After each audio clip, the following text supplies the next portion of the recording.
Hello everyone. Welcome back to Tiny Tiger Collective. I'm Helena and I'm so excited to come to you today with a video all about how I took my planners and my journals through my travels with me to the US last month. Last year, I had a wonderful invitation from an academic conference reaching out to me and inviting me to keynote their conference in Albuquerque in April this year. I have only very briefly visited the US before. In fact, it was only a 7-hour layover on my way to Montreal. And I have always wanted the opportunity to return and see more of the country. This invitation seemed to me the perfect chance to not just go along, but to bring my whole family with me and have a proper family vacation together, exploring a place I'd never been to before, that none of us had ever been to before. Of course, at the time when I accepted the invitation to present the keynote at this conference, I didn't know that the political situation in the US would be what it is today. There was a lot more uncertainty and anxiety than I would have liked.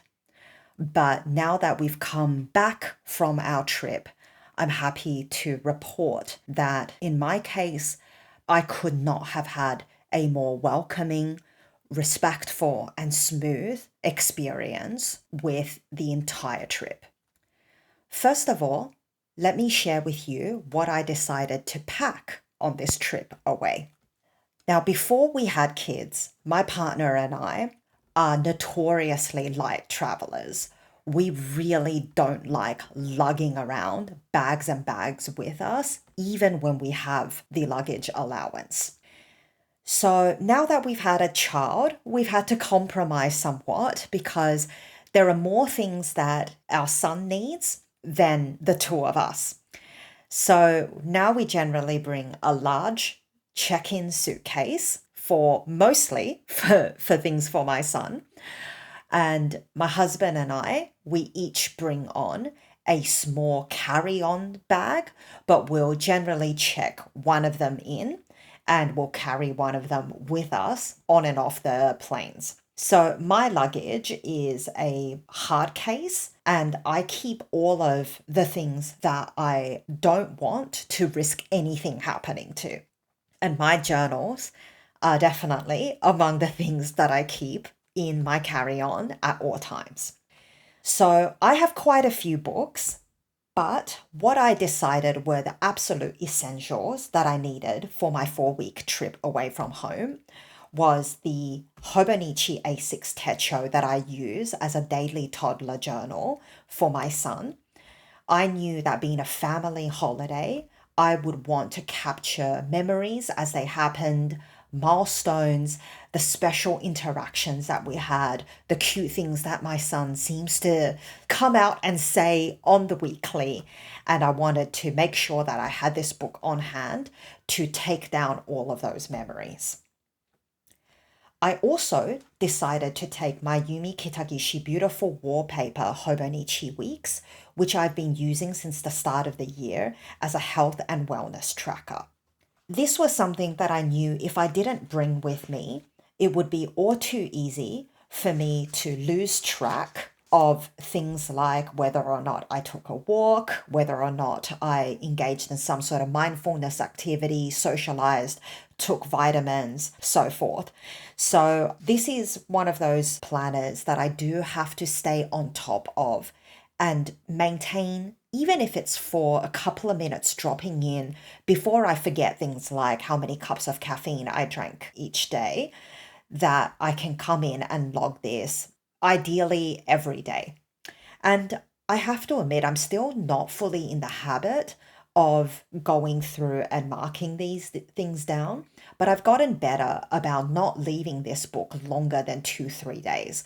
When I do, it is actually very difficult for me even to remember things like what my mood was 4 days ago. So So while I was away, this became really useful for me, particularly when we're talking about a 17, 18-hour time difference between Australia and the cities that I was visiting in the US, to note down things like my sleep. I made sure to cut back on caffeine so I could really give my body's natural circadian rhythm the best chance it could to adjust to a new rest schedule. And that was one of the things I admit I was the most anxious about, not only, least of all, me and my partner's jet lag, but that of our 2.5-year-old son. But I don't know what kind of lucky stars rained down upon us, but none of us experienced jet lag on the way there or on the way back. So we were so happy to be able to very quickly adjust our sleep. Though that being said, in the days leading up to our big flight to the US, anxiety did get the better of me.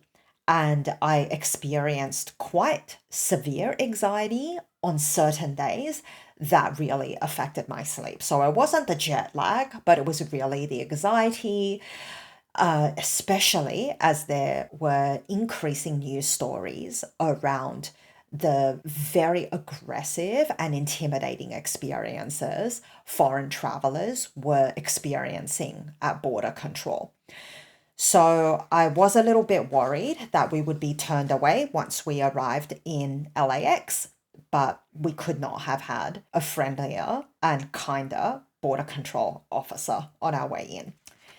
So after we got settled, I was able to use this planner as a fantastic partner in making sure that I was taking care of myself and pouring into my cups in what was a very, very packed and in some cases exhausting itinerary.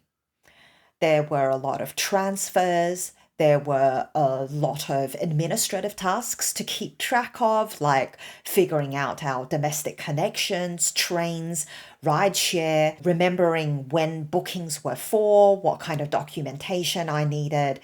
So it was really nice to be able at the end of every evening to come back to this planner and make sure that I wasn't being swept up into the excitement and the anxiety of travel, but that I was able to take care of myself.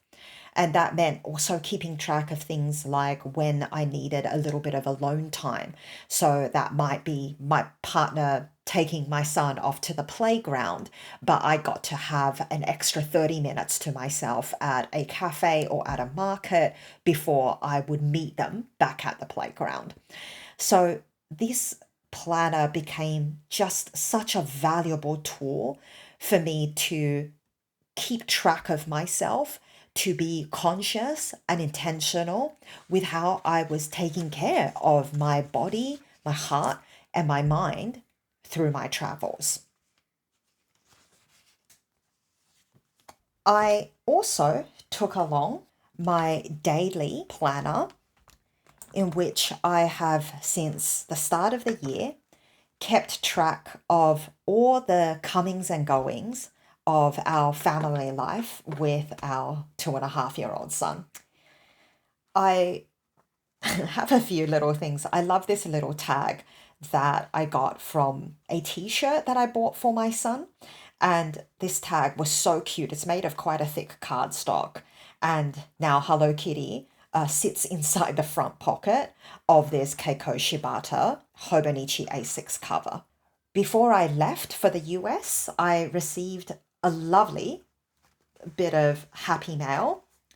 This is from Alison of Little Coco Studio, and I carried this little tag of washi tape samples with me just so that if I had any ephemera that I wanted to paste into these pages, I had that on hand.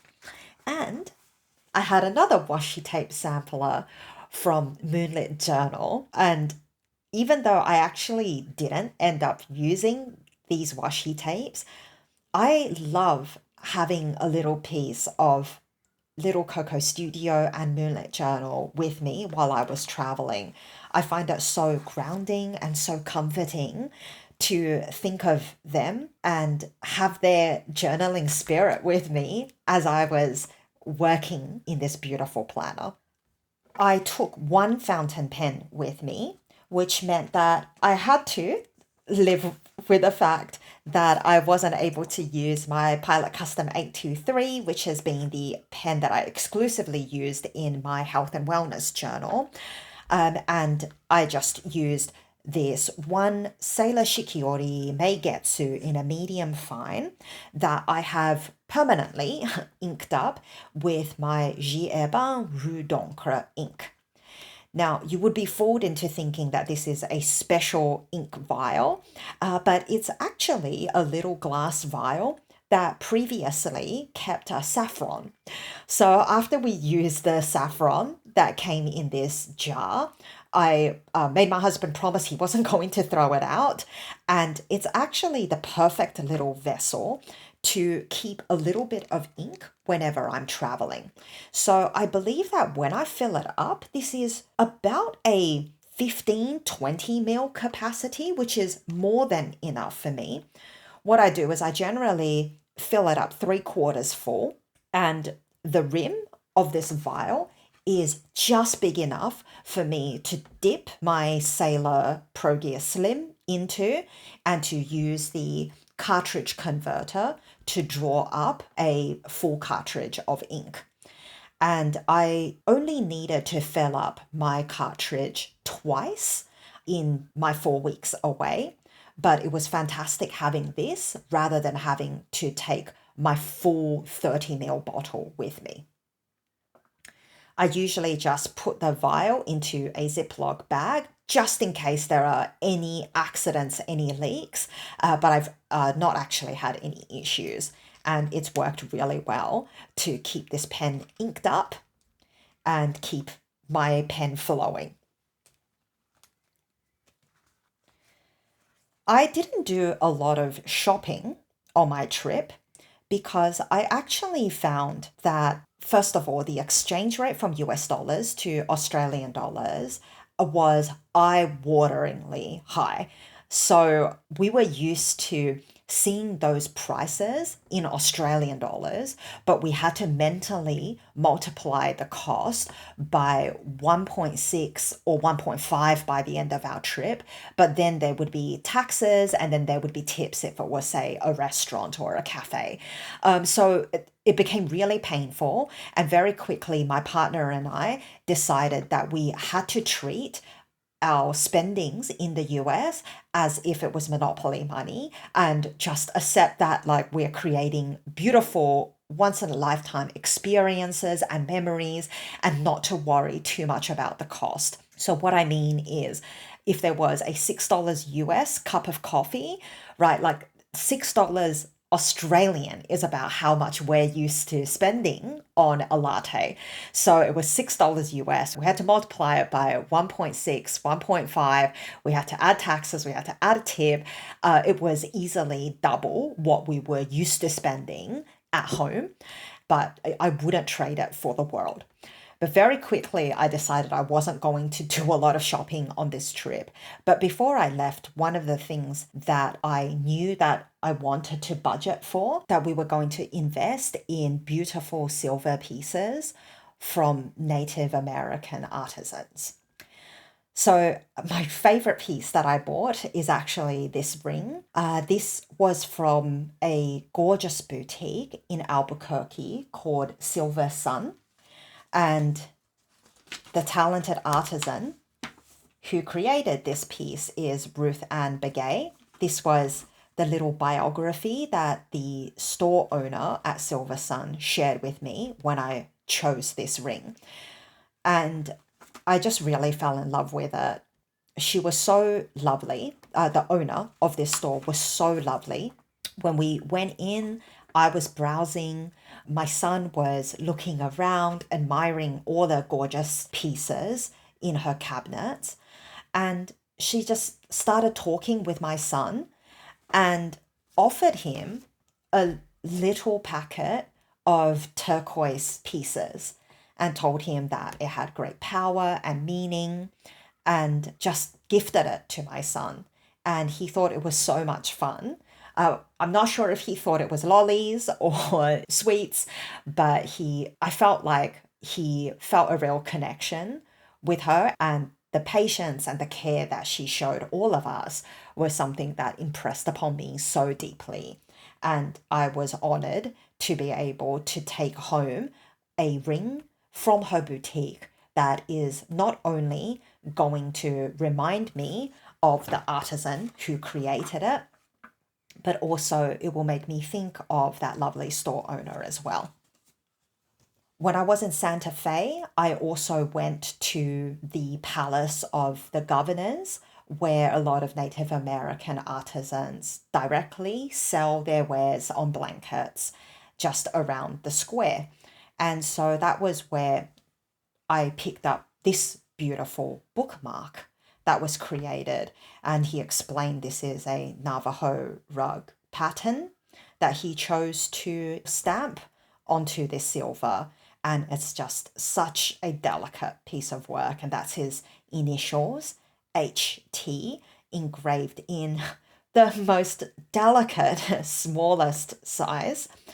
But this is a little piece that I've really enjoyed tucking into my A6 techo as well. I feel like it's a really, really good size for it, and is such a lovely color that sets off not only this backing sheet or pencil board, but seems to go really well with the red all around the Keiko Shibata cover. So those were just some of the small pieces that I allowed myself to purchase. There is one more, which is one of my favorite sellers. I met her, Betty Rodriguez, of Turquoise Rose, and she was such a kind person. I had a really, really lovely conversation with her, and after I purchased these two bracelets from her, she said something really nice to me about what she observed with our parenting and our son. And I hope I never forget her words, because it was just some of the most kind and generous thing that any stranger has ever said to me. But I bought these two beautiful bracelets. I'm actually not someone who tends to wear a lot of jewelry, but when I was there in the US and it wasn't easy getting there was something about having these turquoise pieces with me that seemed to give me so much spiritual strength and nourishment. So this is one of the bracelets that I purchased. This one is for myself. It just really spoke to me, and I treasure this piece so much. And then as I was browsing, my son got really excited as well. And he wanted a little piece for himself. He was saying he wanted something to match mine. And she creates a few pieces for children. And this one's of a little bear figure with these two little turquoise spheres along the side. And even though this is one of the tiniest sizes that she sold, it's still a little bit on the large side for him. I mean, he's 2.5 years old. I really don't think he understands the concept of jewelry. He just really wanted to share that experience with me. So I'm holding on to this piece, and I imagine maybe when he's closer to 4 or 5, it might be the perfect size for him. And if he shows any interest in wearing his own jewelry pieces at that age, I have this one all ready for him. So Betty told me that she normally goes to Albuquerque Old Town on Fridays, Saturdays, and Sundays, but I was incredibly lucky to run into her on a Monday. She said it was because she wasn't able to make a previous day in the week before because of needing to help her mother with some care tasks. And so she decided to make up for it by going on this bonus day, which was going to be my last day in Albuquerque. So I felt like it was meant to be. And I'm so, again, so privileged to have these two bracelets that will let me remember meeting Betty and my interactions with her. So, what I found when I was traveling through the US was that I had a lot less time for journaling and a lot less time for staying engaged with the YouTube community. So I've traveled with my son around this time last year. We went to Japan to catch cherry blossom season. And at that time, my son was 19 months old and he was very, very solidly doing a 2 hour nap in the middle of the day. And because most of our days were so full, so fun, there were a couple of days in there where he napped for over 3 hours. And during that time, it does mean that instead of go, go, go from breakfast, we always have to have some downtime back in our accommodations. And during those 2, 3 hours, when we're keeping an eye on him and he's getting the rest he needs, that was the kind of perfect time to catch up in my journals. Now, with kids, they just change so much. So before I left for the US, my son was probably sleeping up to around 10 hours overnight. So, say like 8 to 6 a.m. And then during the day, he might nap for 1 hour or 1 hour and a half.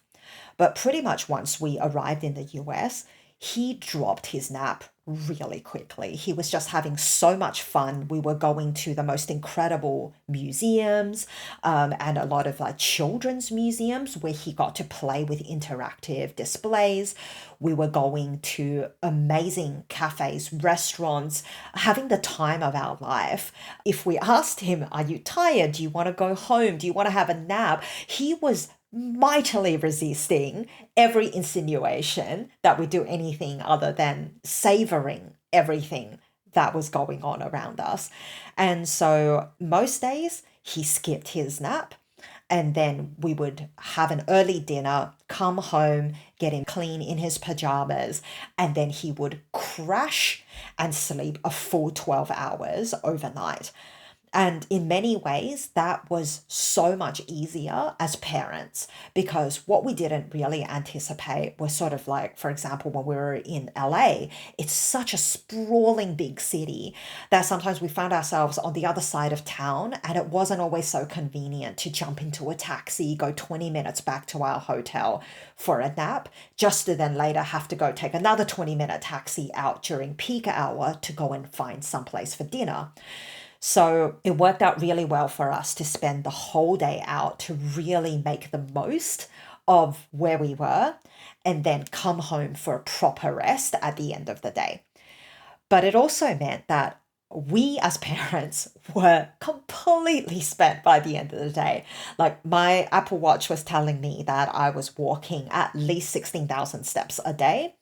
And so after giving my son a bath, putting him down for bed, it might be 8:30, and I would pretty much be passing out by 9:30 every night. So I didn't have the time to journal. The added complexity of that is the places where we stayed in a hotel room. If my son was sleeping, it wasn't very convenient for me to say to like, turn on the lights and journal because I didn't want to disturb him. And so those days I just had to accept like I could listen to an audiobook or I could do something on my screen, provided it wasn't too bright and I would put headphones on. But I wasn't going to actually switch on all the lights in the room so that I could work in my books. The couple of times where we did get a little bit of reprieve and I tried to make the most of it was in Albuquerque and in Santa Fe. We stayed in a rental property and they would have multiple rooms. Our place in Albuquerque had 3 bedrooms, which is more than we would possibly need. And our place in Santa Fe had 2 bedrooms. So there was actually spaces in both of those accommodations where I could put my son to sleep in one bedroom, close the door, let him have his peace, quiet, and darkness, and then I would go to a separate room, a separate table, and be able to use the desk lamp to do a little bit of journaling. There was one night where it was just the most blissful evening that I could have hoped for a wind down. We came home early after a delicious meal, and I got all showered, I got all cozy, I wrapped myself in a beautiful throw, and I had the fire roaring in my room, and I had pretty much an hour just to catch up in this daily journal. And I filmed myself doing that the best that I could because I didn't have my stand. So I think I did something creative, like propping things up and like using all the different decor around the room to like keep my camera upright. So I will say there were times where I was maybe 4 or 5 days behind in this daily journal. But I didn't mind because I always had my phone with me to capture the memories. So usually at the start of the day, I would, where I could, steal away 3, 4 minutes and I would kind of put in all of the things that were particularly tied to times. So day by day, as my holiday began, I would be writing what time my son woke up, the kind of main activities he did. Like, for example, he went out with his grandparents at this time. Where did they go? What did they see? And what time did they come home? If I remember, what time did we have dinner? Did we go anywhere special? So that would usually take me no longer than 3, 4 minutes to update. So even when I knew that I was going for 5 days without doing the long form journaling, I did my best to fill in those 1 or 2 key points so that when I came back, alongside the photographs that I was taking and the notes that I was making on my phone, I also had these little highlights to jog my memory about what happened each day. And then usually I would find very quickly the memories of more detailed occurrences, events, activities, cute things my son did or said. They would come flowing back to me, and I would very quickly be able to fill up these pages. Usually I would go for about a week of just pure writing. And then when I had a little bit more time, I took this little folder. By the way, this is from Hobonichi. It comes in a pack of 3. And I have one of these full of my little character icon stickers because my son's born in the year of the tiger. I've got tiny tigers to represent him. And I would spend 5-10 minutes getting the little icons and I would plug them in.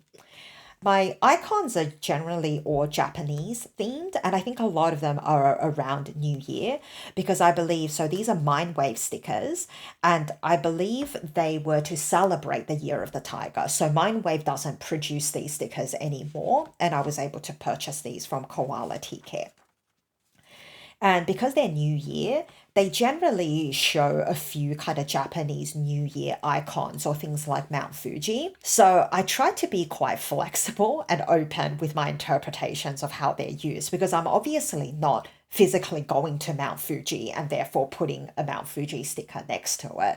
But if I did something with a lot of scenery, the fact that I was traveling from Los Angeles to Albuquerque to the mountains, we were flying over through the mountains, I felt like putting in an icon of Mount Fuji was quite appropriate to the theme of that day. Many of these stickers will show a tiger being cheeky, being happy, looking relaxed, looking sleepy. So I kind of use that as a general guide for finding something that loosely coheres with what I was journaling about over on the right-hand side. And really, I don't overthink it. To me, it's just really sweet being able to go back and see these little icons dotted throughout. And for me, it actually makes reading my pages a lot easier as well because it's like having a website versus a long form novel because it kind of gives me places to help me scan certain paragraphs or certain key points. I had a really lovely day. This was actually in Santa Fe, so I believe it happened on this day. But I went to the artisans market and my son was eating a green chili sausage and he got sausage juices all over his face and hands. And there was a really lovely woman who ran a handmade bath and body product store. She saw that like we were trying to grapple with, my very, very greasy son, and we were trying to wipe him with some like napkins that we had in our backpack. And she said, "Hey, do you need a wet wipe?" And she pulled out a wet wipe from underneath her counter. And she said, once a mum, always a mum. And she gave us a sticker as well. She gave that to my son, actually. And on this day, one of the challenges of backfilling and trying to backfill very quickly in between the busy events of a day was that I think I had gotten this day confused with the previous day. So I was remembering what I was doing on the Wednesday, but I accidentally wrote it all down onto this day because I got my days cross-wired. And then as I was writing, I was getting deja vu. I was like, I feel like I've written about these events before. And I flipped to the previous page and I realized, oh my goodness, I got the days cross-wired. And then so I had that beautiful sticker and I stuck it over the things that I wrote wrong. And I wrote a little note for myself to say, oops, that's what that sticker is about. But these were the kind of like little things that I was able to collect, that I was able to tuck into this notebook, and I had all this opportunity. You'll see that I had a few pages at the start where I've got these Trader Joe stickers. So the thing with us Australians is like we hear all about the cool things that happen in America, right? Like we hear about your fast food restaurants, we hear about your amazing grocery stores, but we have no idea what they're about. And maybe some of the locals would have thought we were really weird, but we were like walking into Trader Joe's like as though we were walking through Disneyland. We were like, oh, there's the famous chips that I heard about. And like things were just like so neat in your grocery stores. Like our grocery stores are a mess. Like there's like trash people leave on the shelves that nobody bothers to take away. There are people who are stocking the shelves while you're trying to look for things.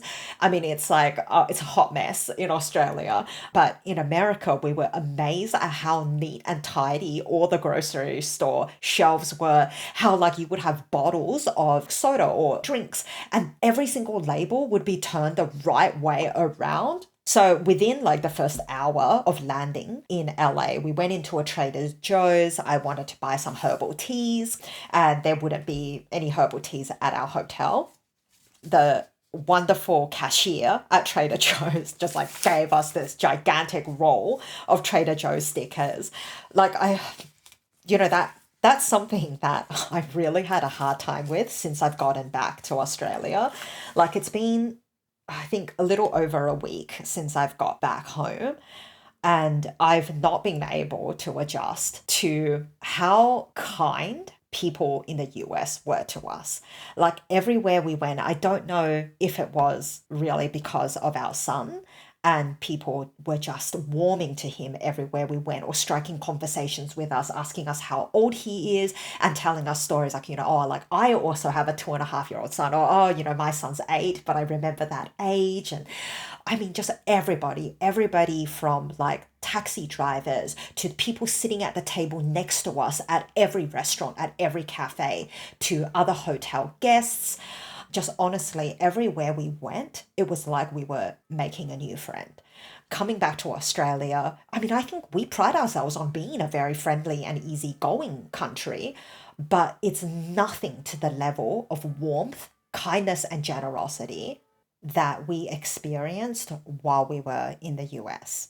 So even though I wasn't able to journal everywhere we stayed or every day, I found it really easy to come back and backfill the pages when I had a chance.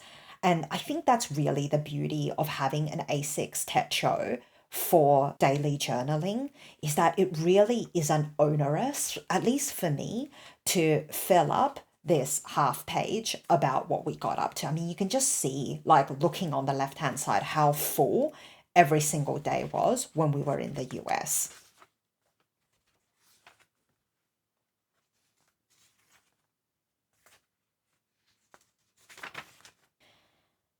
Something I do at the top of every single one of my pages is that I write what city we're in, and then I write the weather.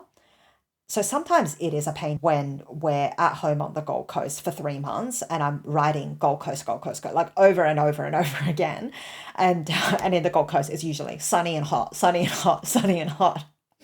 Um, but where it really does come in handy is when you're traveling. And it's such a great way to start by noting, okay, this is the city we're in, the days where we were transiting. So on the day where we caught the rail runner from Albuquerque to Santa Fe, I would write that with an arrow to show that we were started the day in Albuquerque, ended the day in Santa Fe.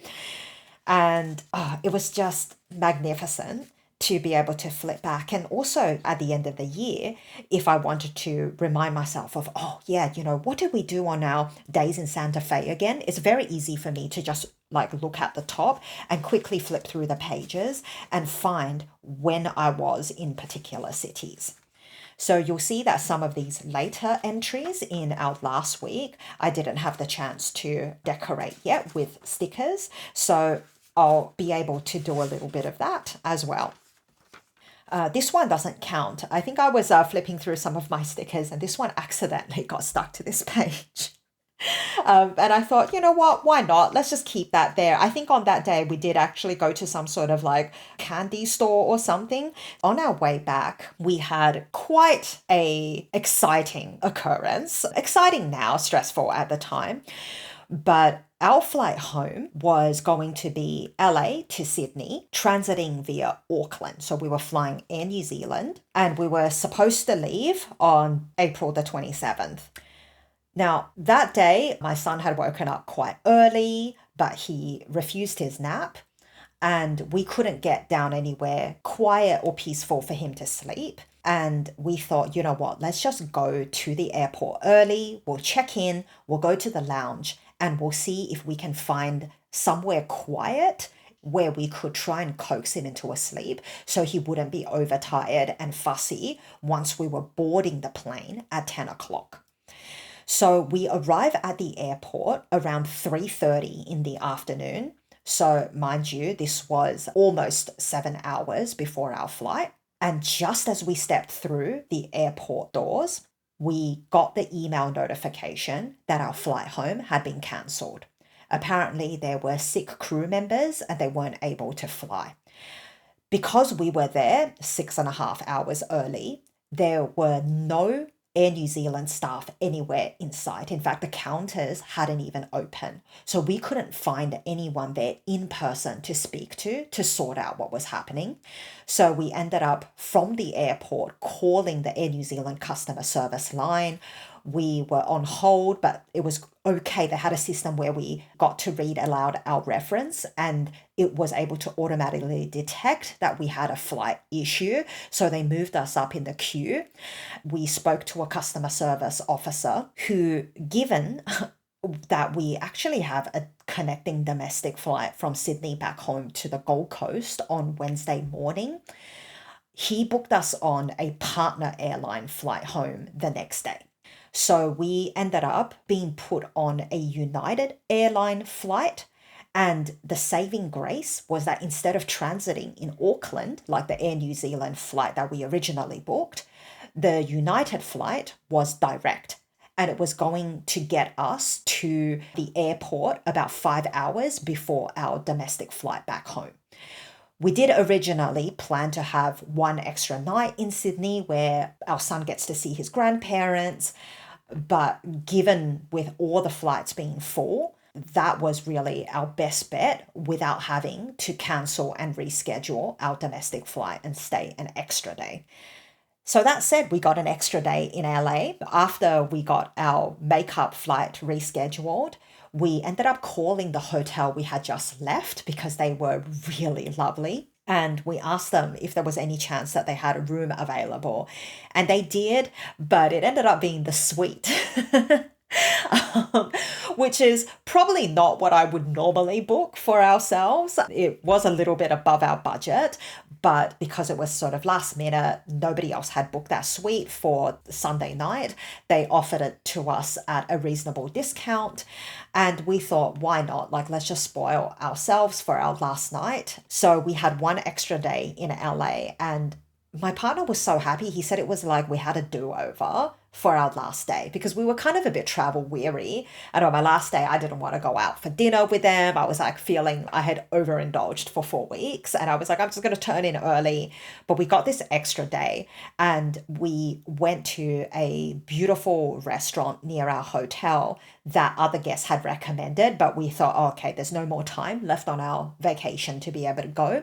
So we went to this lovely Italian restaurant called Pinguini. We then, the next day, went to Venice Beach. Moonlit Journal had given me a big curated list of recommendations, and all of them that we went to were spot on.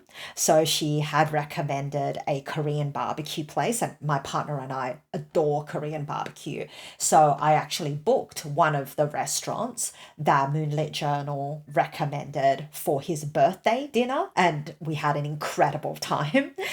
And on that extra bonus day, we went to the Butcher's Daughter, a vegan cafe in Venice Beach that she had also recommended. And we loved it. It was, again, one of our best brunches on the entire holiday. Then we came back. And because of the time difference, we lost 17 hours on the flight home. And so I kind of felt like I had a bonus day. And so this day I journaled about all the overflow things that didn't get to fit into these pages, and a space to kind of reflect generally on like how much my son grew and developed and changed on our 4 weeks away. Both our trip last year to Japan and this trip this year to the US, my partner and I feel like our son goes through all these developmental leaps when he goes overseas, right? He's having new experiences, eating new food. When we were in New Mexico, a lot of people would speak to him in Spanish. And it's like the synapses just fire at double the speed.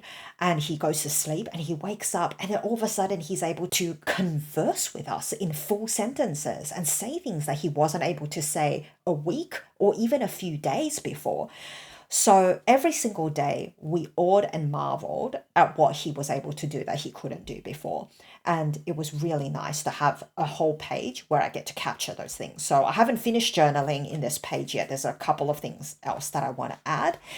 So since returning home, we've also hit our routines quite quickly, and I'm a little bit behind in this journal. So one of the things that I plan to do this afternoon is to catch up a little bit more and just close the gap. I wouldn't be able to fully catch up, but I definitely think I'd be able to close the gap a little bit on some of these pages. And as you see, I have found the time to put in little milestones of like what time he woke up, what time he went to bed, where we went out to during the day, over here in the left-hand column beside the timeline of each day.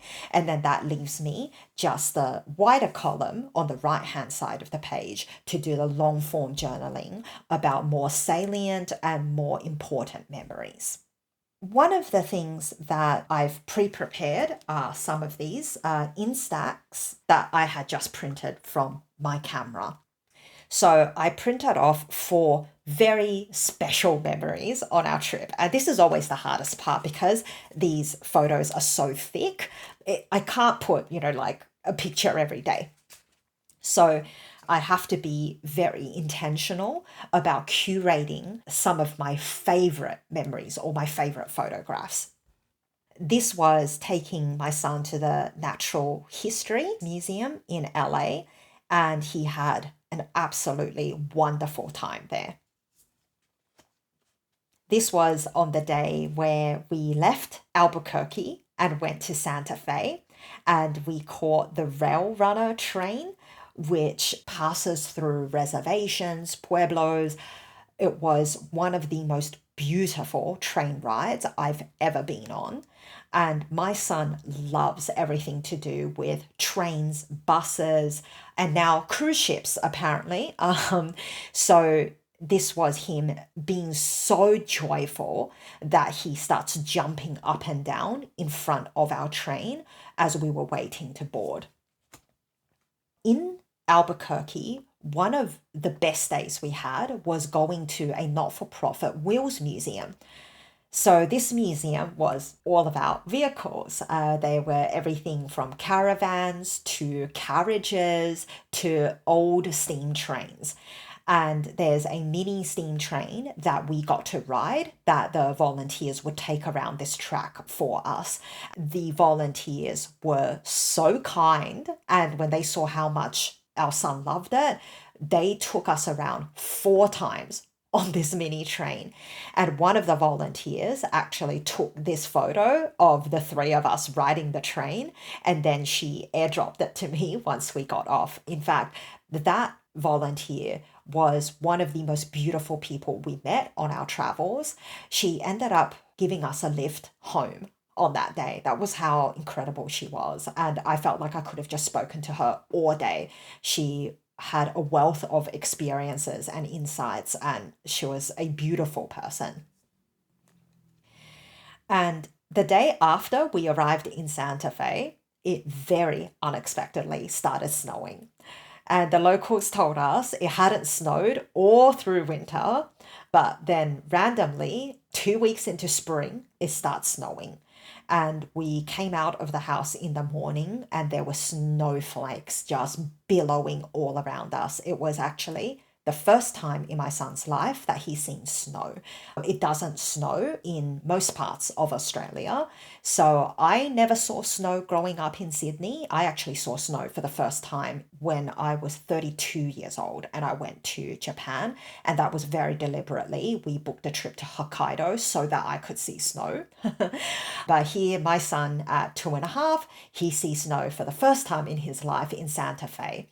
And he loved it so much. He was trying to catch the snowflakes in his mouth and he was calling it ice cream. And he was just running around, laughing, giggling, jumping, twirling through the snow. I will never forget his elation. It was just radiating from every fiber of his being that day. So I have 4 Instax photos printed and I'm going to go back to the respective entries and I'm going to be able to paste those in. But I might do some journaling first because I find that, once I paste this in, it can get a little bit bulky. And if it's a little bit too close to where I'm journaling, it does create a bit of an uneven surface. Before the conference officially began, I had the great pleasure of attending a pre-conference workshop by Janet Salmons, who ran a journaling workshop. And I couldn't believe that at an academic conference, I was going to combine my love of my work with my passion, my hobby for stationery, for journaling.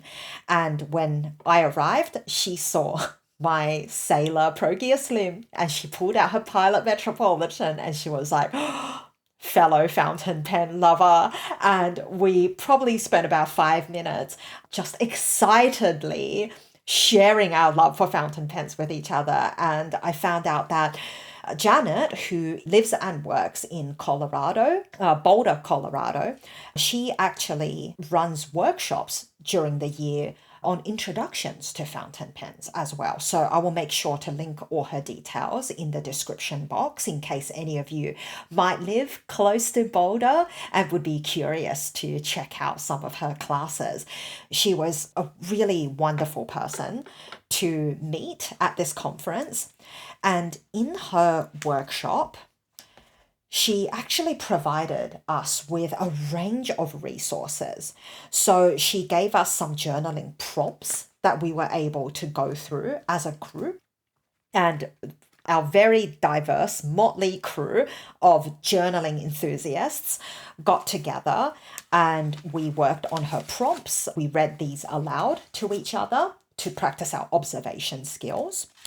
She gave us this sheet and poured on the table the biggest pile of brochures, of pamphlets, and got us to tear out pages from magazines to cut out graphics and create a collage of what we would like to experience in New Mexico.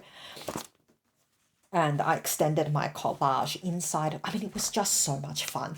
And we found that because our hands were busy cutting, gluing, we were able to engage with one another and have these really vulnerable and genuine discussions with each other across the table.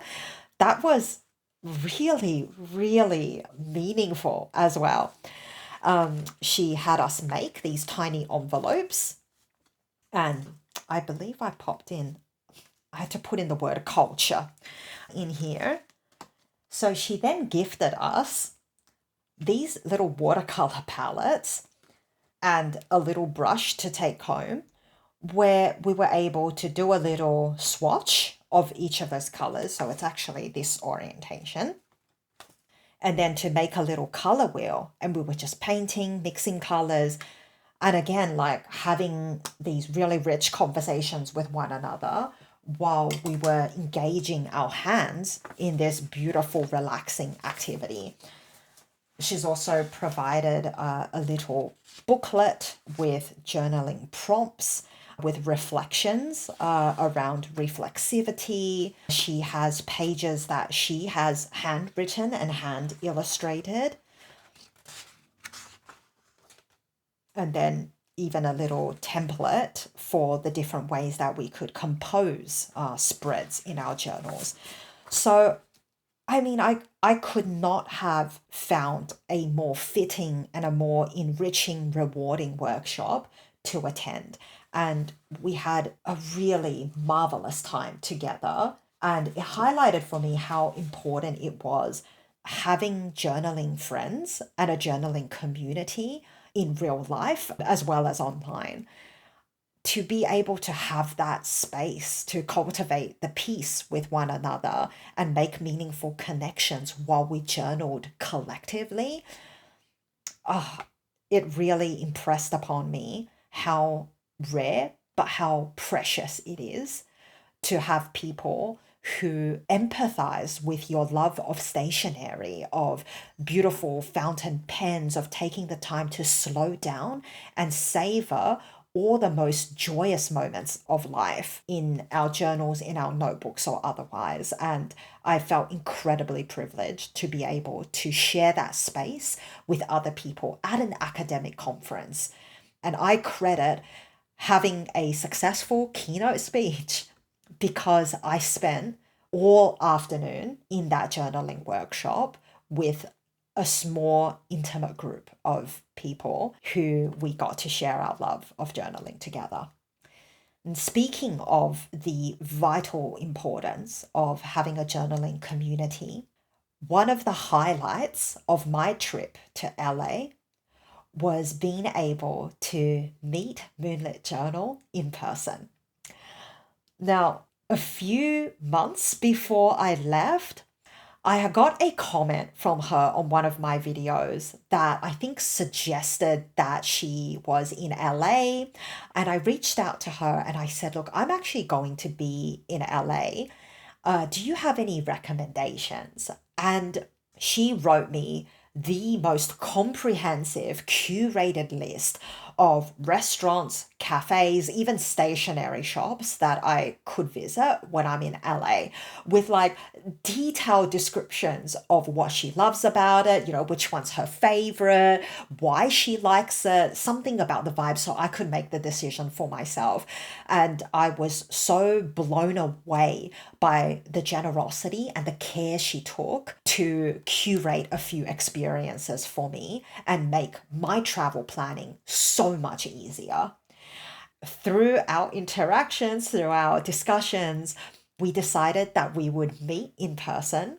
And so on what I thought was going to be my last day in LA, which turned out to be my second last day in LA, we had the opportunity to catch up at a really lovely cafe. And again, she was incredibly thoughtful. We decided on one cafe, and then she told me that she wasn't sure that the suburb was very safe for me as a traveler, and so she recommended a different one. And she shouted me a lovely matcha latte to congratulate me and celebrate 1,000 subscribers, which I'm so grateful for. And knowing how much I love Yumi Kitagishi, she gifted me this little sample of Yumi Kitagishi stickers. And I think I may have made more of a fuss about this clip because I've been looking for this clip everywhere. And maybe at the time I was quite silly about what a fuss I made about the clip, but I am equally as excited about this stunning tape.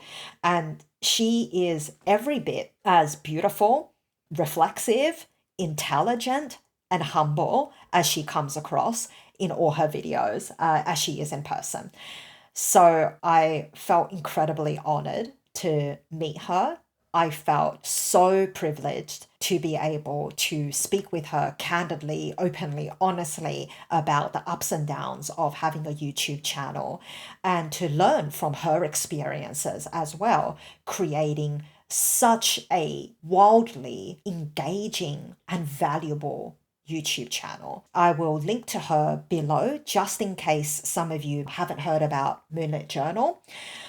That I will cherish the conversations that I had with her and the memories of that day for a very, very long time.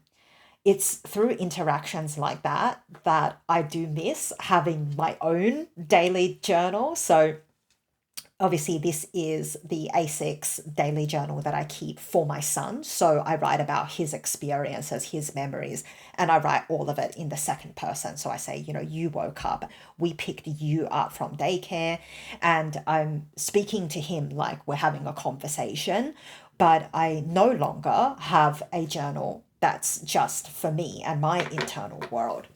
So last year, I kept this lovely Hobonichi A5 cousin, and this was a spring start, so I was able to keep it for a full year, and it was a space where I am really able to talk about experiences I've had, my feelings, my thoughts, and I really miss having the space to do that. Next year, I'm thinking I might move back into a Hobonichi cousin. That's just for me, my hobbies, my work, my interests, as well as keeping another Hobonichi A6 for my son and the memories we share, the fun we have together. Having that meeting with Moonlit Journal was one of those moments where I think, oh, if only I had my Hobonichi cousin to come back and share, pour out all of my happiness and that beautiful meeting we had. I am incredibly grateful to all of you for watching my videos over the 4 weeks that I was gone. All the videos that I had uploaded last month, including and up to the one about my favorite inks, I actually recorded all of them before I left for the US. And I edited them and uploaded and scheduled all of them on YouTube so they would come out week by week. And I was anticipating that I would have more free time than I ended up having overseas to comment and respond to everybody's lovely messages. So I thank you if you were someone who had commented on a number of my videos that had come out, but I never actually took the time to respond to you. I'm hoping by the time this video has come out that I've caught up with most, if not all, of the outstanding comments. Having conversations with all of you in my community is honestly the most rewarding part. I am really looking forward to coming back into my weekly routine of journaling, memory keeping, and filming and uploading videos for all of you again. And I'm excited as we start moving into the second half of the year. I will bring you more content about the ways in which I intend to make the most of my journals and the ways in which I'm actually using and not just collecting my books. So thank you so much for joining me in talking about my experiences, traveling, journaling, creating beautiful memories within my books, but also within the wider Planner YouTube community. I hope to share more videos in the coming weeks where I get to do some actual travel scrapbooking and get to really catch up in my toddler book. And I look forward to seeing you then. I hope you have a wonderful rest of your week. Take good care until then. Bye bye.